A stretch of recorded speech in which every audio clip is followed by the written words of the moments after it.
Il est 20 h. Heureux de vous retrouver compte de cette édition d'information dont voici les titres.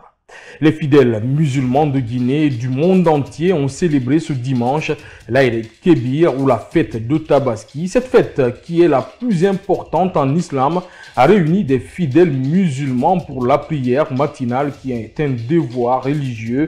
À Conakry, comme dans l'arrière-pays, nos reporters vous font vivre l'ambiance dans les différents lieux de culte. Dans ce journal également, nous parlerons de la desserte du courant électrique en Guinée. Malgré les efforts consentis par les autorités, la crise persiste. Après le lancement du projet d'interconnexion, plusieurs quartiers peinent à avoir de l'électricité 24 heures sur 24. Le niveau d'eau au niveau des barrages hydroélectriques sont aussi bas. Les explications à suivre en fin de journal. C'est tout pour les titres.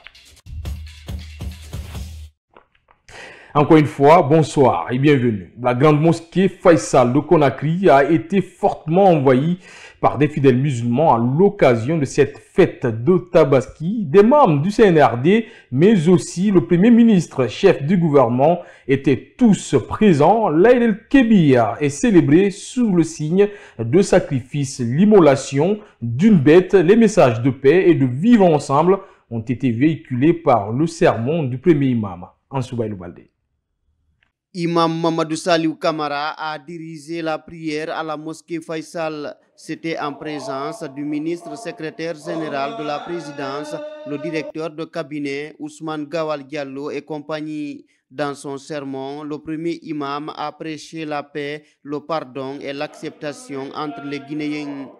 C'est pourquoi c'est demandé humblement tout Guinéen de renfermer le rang pour vivre ensemble dans la paix, pour instaurer la paix dans tout coin de notre pays.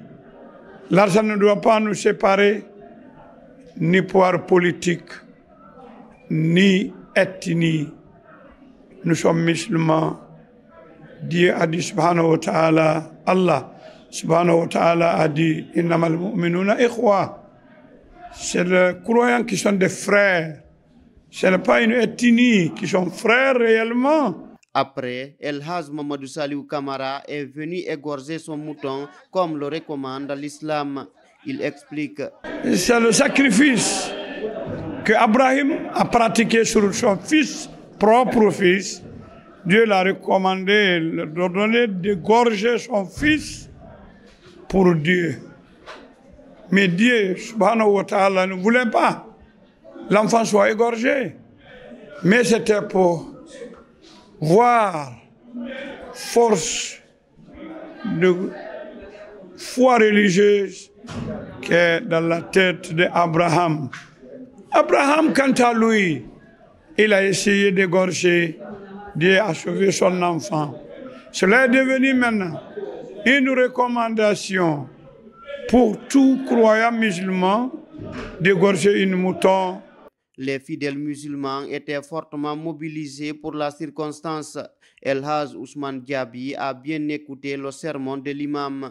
Le bon vivre ensemble, surtout, pour que tous les Guinéens puissent comprendre que nous sommes tous uniques, que c'est dans cela que le pays peut prospérer.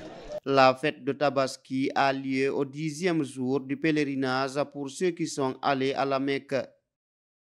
À la mosquée turque de Bambeto, les fidèles musulmans sont venus massivement pour accomplir la prière de l'Aïd el-Kébir en ce dimanche. Le secrétaire général du ministère de l'Information et de la Communication y a également effectué son devoir religieux aux côtés de l'imam qui a dirigé la prière. Reportage Mamatanouba. Les fidèles musulmans ont rallié très tôt le matin la mosquée turque de Bambeto pour accomplir la prière de l'Aïd el-Kébir. Ils sont venus habillés de leur plus beau accoutrement. Ici, c'est l'imam El Haj Amadou Diallo qui a dirigé la prière. Il a appelé les Guinéens à l'union. Nous demandons aux Guinéens d'être unis car nous avons besoin d'entente pour le développement de notre pays. Notre prophète, paix et salut sur lui, a eu pour mission de rassembler tout le monde autour de la paix. Et pour maintenir cette paix, il a mis en place un code de bonne conduite. Nous devons l'imiter.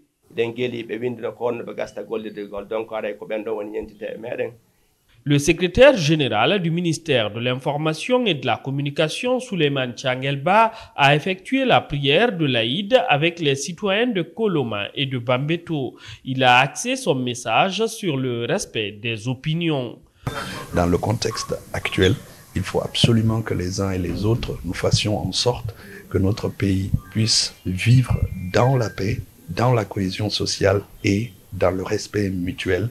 Et j'insiste dessus, dans le respect mutuel, en faisant en sorte que les opinions de chaque personne et les envies de chaque personne ne soient pas mises au-dessus de l'intérêt commun.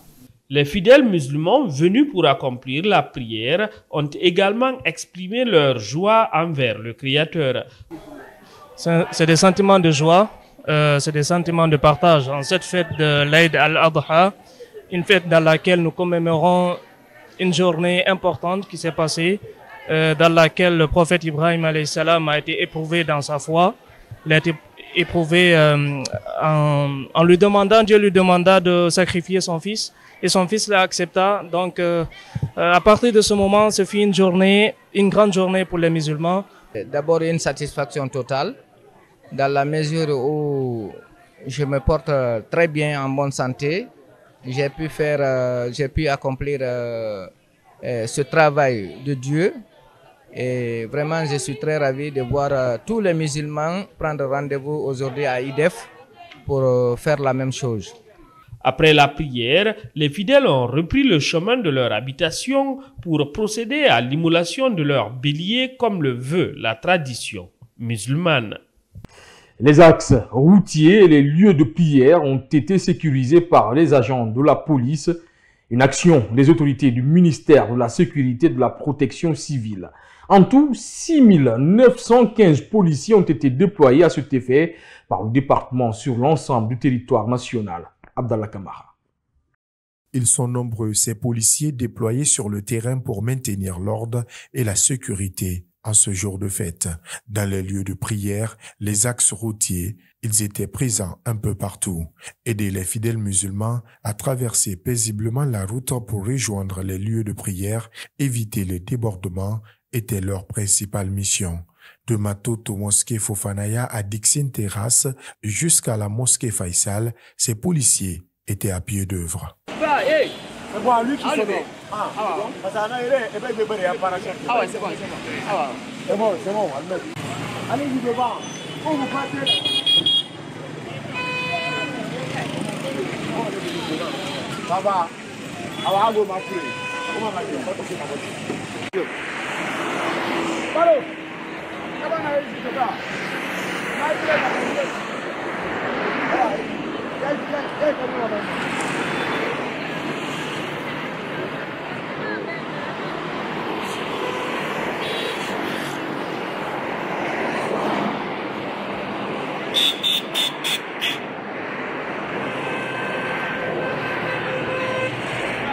Ils assistent même ceux qui ne savent pas bien marcher pour leur permettre de rallier les lieux de prière. Certains parmi eux font le volontariat pour transporter des personnes à mobilité réduite.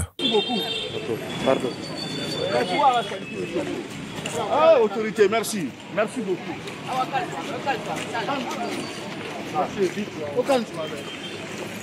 Ah, autorité, merci.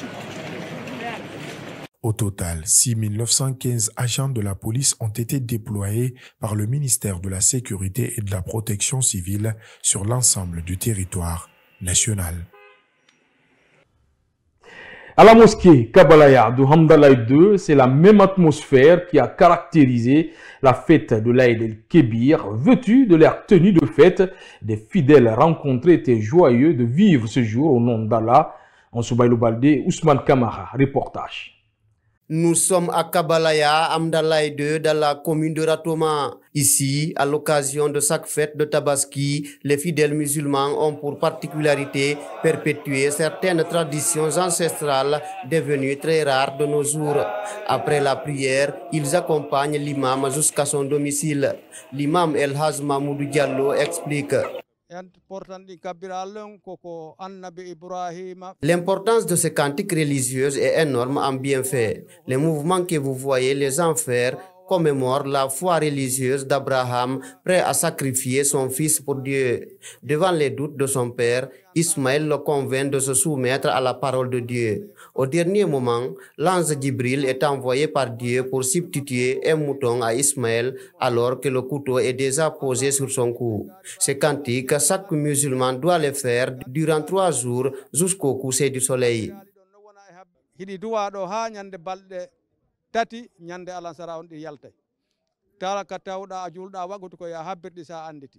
Poursuivant, l'imam El Haj Mahmoudou Diallo met en lumière les avantages de cette tradition et de la célébration de l'Aïd el-Kébir.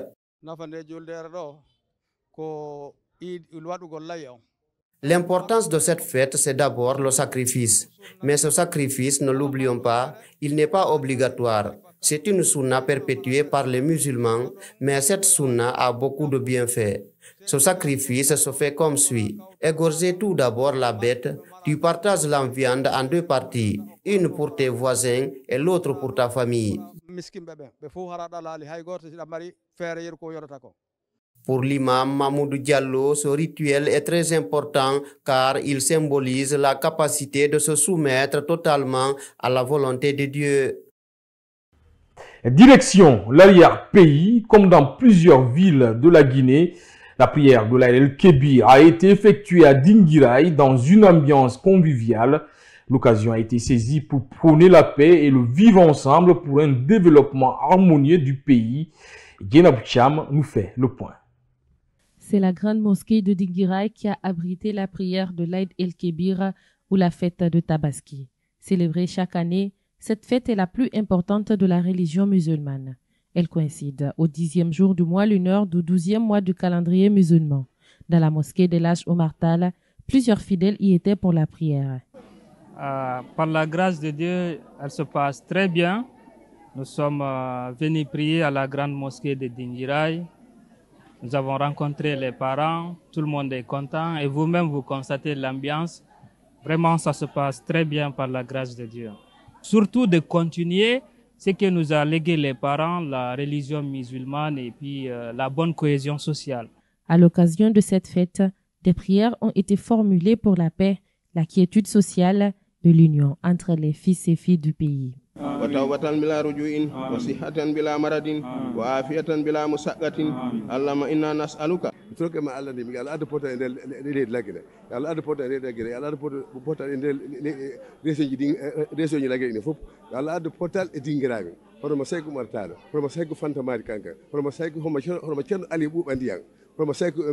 L'Aïd el-Kébir, selon la tradition musulmane, commémore le sacrifice que Dieu demanda à Abraham pour éprouver sa foi. Ce dernier s'apprêtait à sacrifier son enfant Ismaël quand l'ange Gabriel le remplaça par un bélier de la fête des sacrifices au Tabaski. Cette information, en bref, pour être plus complet avec la fête de Tabaski, il faut dire que le président de la transition a effectué la prière en Haute-Guinée, précisément à Kankan, à la grande mosquée de la ville. Le général de corps d'armée Mamadi Doumbouya séjourne dans cette ville avec certains membres du CNRD et des membres du gouvernement. Amélioration de la desserte du courant électrique en Guinée, notamment à Conakry. En dépit du projet d'interconnexion, le problème est loin d'être résolu. Lors d'une visite effectuée au niveau des barrages de Soapeti et de Kaleta, le ministre de l'Énergie, de l'Hydraulique et des Hydrocarbures a constaté de visu les réalités sur le terrain. Ces barrages qui étaient en période d'étiage n'ont jusque-là pas le niveau d'eau nécessaire pour bien fonctionner. Abdallah Kamara. La Guinée fait face à une crise énergétique depuis l'explosion du dépôt d'hydrocarbures de Kaloum, cela malgré les multiples efforts du gouvernement. L'interconnexion qui a comblé une partie de la crise, à Conakry, la demande est encore très forte et les barrages hydroélectriques ne sont pas aptes à combler le déficit. C'est du moins le constat fait par le ministre de l'Énergie, de l'Hydraulique et des Hydrocarbures après une visite dans ces barrages cette semaine. Le niveau d'eau aujourd'hui au niveau de Soapiti et de Kaleta est très alarmant. Les barrages sont en souffrance sur 4 turbines. Il n'y a qu'une seule qui fonctionne pendant la journée, qui fournit à peu près 100 MW. Et au niveau de Kaleta, c'est aussi une seule turbine pendant la journée qui fonctionne, qui donne une trentaine de mégawatts. Donc le niveau d'eau est extrêmement bas. Nous sommes pratiquement à l'orée d'atteindre la phase critique, ils appellent ça le point critique. Et quand cela est atteint, ça doit amener nos pouvoirs publics à nous rapprocher des techniciens et prendre rapidement des mesures pour compenser les différents gaps. Mais comment cela est-il possible avec la saison pluvieuse qui a déjà commencé? Le directeur technique de la CHOSES, société gestionnaire du barrage de Soapeti, apporte des explications. En 2024, il y a 8 mètres de différence, ce qui correspond à peu près à 3 milliards de mètres cubes d'eau. C'est important de le dire. Donc le niveau d'eau à 200 mètres en janvier, aujourd'hui nous sommes à 186, à peu près 1 mètre du niveau mort. Le niveau mort, c'est le niveau minimum d'exploitation. Le niveau avec lequel on ne doit pas prendre le risque de faire fonctionner les machines. Ce niveau, il arrive à la fin de ce mois de juin. Au regard des réalités sur le terrain, la solution n'est pas pour demain. Pourtant, plus de 2 milliards de dollars ont été investis dans des barrages hydroélectriques en République de Guinée. Faut-il penser à d'autres sources d'énergie? La question doit être mûrie afin de trouver une solution plus ou moins définitive. Ainsi prend fin cette édition d'information. Merci à tous de l'avoir suivi. L'information continue sur notre site web, le www.siaminfo.com ou sur les réseaux sociaux, Kavi Média. Bonsoir.